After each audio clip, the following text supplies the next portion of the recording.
రాష్ట్ర ప్రభుత్వం గ్రామ పంచాయతీ ఉద్యోగ కార్మికుల బకాయిలను విడుదల చేయడాన్ని హర్షం ప్రకటించిన గ్రామ పంచాయతీ వర్కర్స్ యూనియన్ రాష్ట్ర అధ్యక్షులు దాసు గ్రామ పంచాయతీ ఉద్యోగ కార్మికుల పెండింగ్ బకాయిల 1,050 కోట్ల రూపాయలను విడుదల చేయడాన్ని హర్షిస్తున్నట్లుగా తెలంగాణ ప్రగతిశీల గ్రామ పంచాయతీ వర్కర్స్ ఐఎఫ్టియు యూనియన్ రాష్ట్ర అధ్యక్షులు దాసు తెలిపారు. జూలై 16, 2024న నిజామాబాద్ నగరంలోని ద్వారకా నగర్లో ఐఎఫ్టియు కార్యాలయంలో పాత్రికేయుల సమావేశాన్ని నిర్వహించారు. దాసు మాట్లాడుతూ సఫాయి కార్మికులు ప్రజారోగ్యం కోసం తప్పించి పనిచేస్తున్న విషయానికి రాష్ట్ర ప్రభుత్వం గమనములో పెట్టుకుని ప్రతి నెల సకాలంలో వేతనాలు అందించాలని ఆయన రాష్ట్ర ముఖ్యమంత్రి రేవంత్ రెడ్డి ప్రభుత్వాన్ని కోరారు. రాష్ట్రంలో ఉన్న గ్రామ పంచాయతీ కార్మికులందరినీ యుద్ధ ప్రాతిపదికన క్రమబద్ధీకరించాలని పిఎఫ్, ఈఎస్ఐ చట్టాలను వర్తింపజేయాలని ప్రభుత్వాన్ని కోరారు. కేసీఆర్ ప్రభుత్వం గ్రామ పంచాయతీ కార్మికుల సమ్మె చేసిన నిర్లక్ష్యం చేసిందని, సమ్మె సందర్భంగా కాంగ్రెస్ పార్టీ పంచాయతీ కార్మికులకు సంపూర్ణ మద్దతు పలికి అధికారం చేపట్టగానే సమస్యలు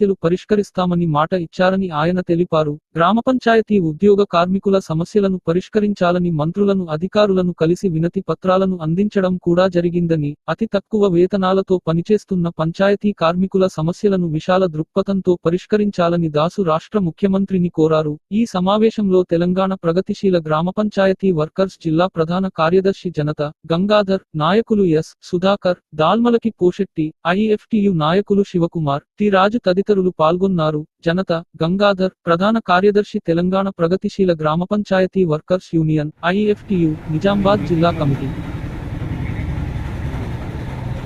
రాష్ట్రంలో గ్రామ పంచాయతీ ఉద్యోగి కార్మికుల వేతనాలు దాదాపు 7-8 నెలల నుంచి రావడం లేదు, బడ్జెట్ లేదని చెప్పి రకరకాల కారణాలతో ఆపడంతో కార్మికులు చాలా ఇబ్బంది పడుతున్నారు.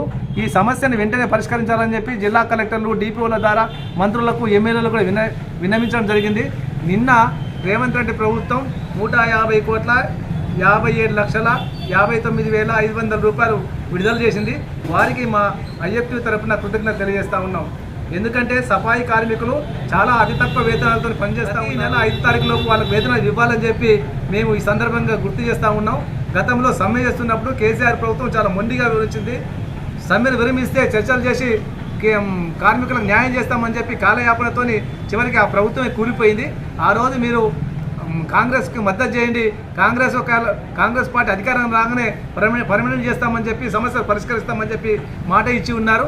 కాబట్టి ఇప్పటికైనా వెంటనే ఈ రాష్ట్రంలో ఉన్నటువంటి పంచాయతీ ఉద్యోగ కార్మికుల సమస్యలు వెంటనే పరిష్కరించాలని చెప్పి, పర్మనెంట్ విషయాన్ని కూడా సీరియస్గా చర్చించి వీళ్ళందరినీ కూడా పర్మనెంట్ చేయాలని చెప్పి మేము తెలంగాణ ప్రగతిశీల గ్రామ పంచాయతీ వర్కర్స్ యూనియన్ ఐఎఫ్ తరఫున